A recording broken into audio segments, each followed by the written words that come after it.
کہتے ہیں کسی گاؤں میں کتا کنویں میں گر کر مر گیا۔ چونکہ گاؤں میں وہ واحد کنواں تھا، اس لیے لوگ بھاگے بھاگے اپنے علاقے کے ملے صاحب کے پاس گئے اور ان سے سوال کیا کہ کنواں پاک کیسے کیا جائے۔ ملے صاحب نے فرمایا کہ آپ لوگ کنویں سے 40 بالٹیاں نکال کر پھینک دیں، کنواں پاک ہو جائے گا۔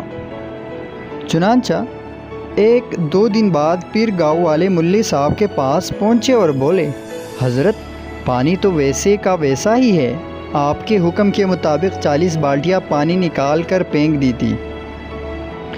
ناظرین کرام، ملے صاحب نے یہ بات سن کر پوچھا، کیا آپ لوگوں نے کتے کو نکال کر بالٹیاں پھینکی تھی؟ اس پر سب بولے، حضرت آپ نے بالٹیاں نکالنے کا کہا تھا، کتا نکالنے کا نہیں۔ دوستو، ہم بھی گاؤں والوں کی طرح کرتے ہیں، بغض، نفرت، تعصب اور لالچ کے کتے دل میں رہنے دیتے ہیں اور کچھ نمازیں پڑھ کر یہ سمجھتے ہیں کہ دل پاک ہو گیا۔ اللہ تعالی ہمیں ایک دوسرے سے محبت کرنے کی توفیق عطا فرمائے۔ مزید اس طرح کی ویڈیوز دیکھنے کے لیے ہماری YouTube چینل اردو زندگی کو سبسکرائب کریں اور ہمیں فالو کریں۔